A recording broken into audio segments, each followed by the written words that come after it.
Ситуация, она зависит, наверное, как я считаю, от того, что все без документов как-то едут в Москву, уезжают в Россию. За этим никто не смотрит. Ну и также у тех людей просто-напросто нет образования. Если бы они какое-то там образование у себя там получали бы, например, где они там живут, то, я думаю, они бы себя так не вели.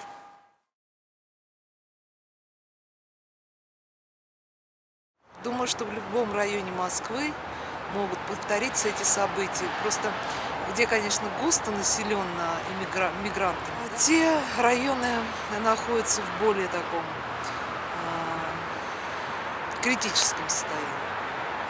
В любом районе небезопасно, потому что мигранты составляют у нас уже большую часть жителей, они не учтены, большую часть жителей, чем москвичи.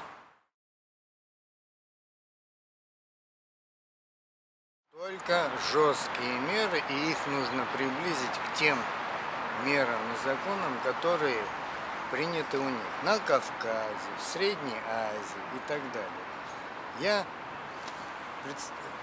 Допустим, представим гипотетически, что мы с вами поехали в Среднюю Азию или на Кавказ.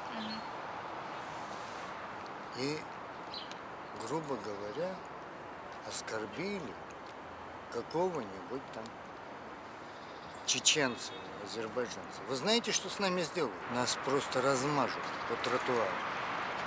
А почему в России возможно такое?